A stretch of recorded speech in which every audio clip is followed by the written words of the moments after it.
You are a part of something that transcends all the details of your business.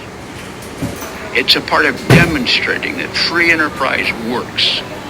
That somebody can start with a $50 sales kit and build a large business. You prove it every day that it works. And you prove it by overcoming the obstacles that you have to deal with. There are all sorts of people who want to break your faith. Sometimes they're in your own family. And sometimes they're just so-called good friends who think you're crazy for doing what you're doing. But you see, you have decided to take charge of your life. You have decided that you are going to change it. You're not going to wait for the government. You're not going to wait for some school or something else to happen. You are going to change your situation. That's what free enterprise is all about. Jay and I decided to do that, over 50, 60 years ago. We started in this kind of business in 1949. I was 23. All I know is this business. I spent my life at it. It's been pretty good. But it wasn't always easy. Business isn't. Life isn't. But to those who can overcome the obstacles, rise up when difficulties arise, are the ones who win the prize. I recently picked up a book by a Dr. Norman Doidge, D-O-I-D-G-E. Positive thinking, scientifically. Because so many people ridicule that whole idea. Now, it's been laughed at most of my life, and people say, that's just wishful thinking. Well, I don't think it's wishful thinking. Norman didn't think it was wishful thinking. His was all biblically based. And Bob Schuller did pretty good with it. I did pretty good with it. Starting at the bottom on Amway is wherever you are today.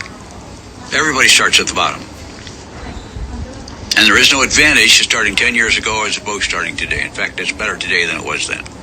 Our products are better, our line is better, our plan is better, it's more proven. It's a better plan today than when we started. And sometimes there are no answers as to whether you want to be in business or would like to be in business. You just got to put your toe in the water. If you're going to wait till you know everything, you'll never do anything. And you always say, well, I got to check some more. I'm going to do a little more research. So go ahead, just keep going.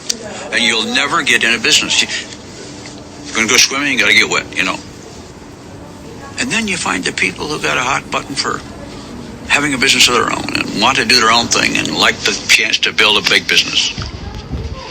Well, you got to have that dream. That's why the people talk about having a dream. You got to have a little bit of a dream.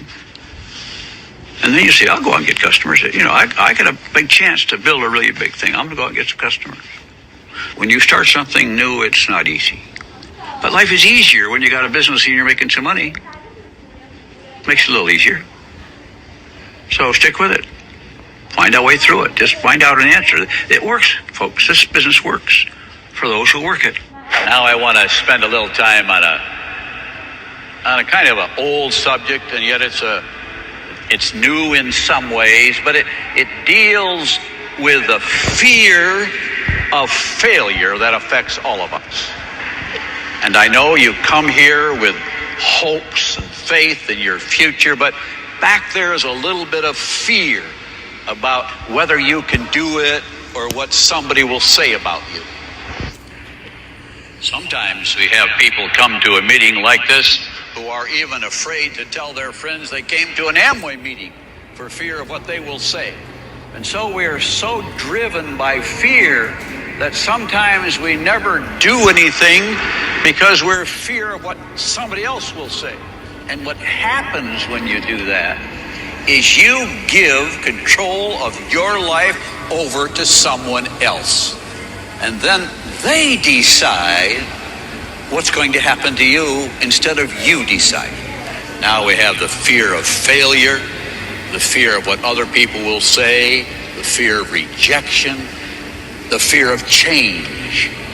Now the first thing we must do is deal with change and learn to accept the fact that things are changing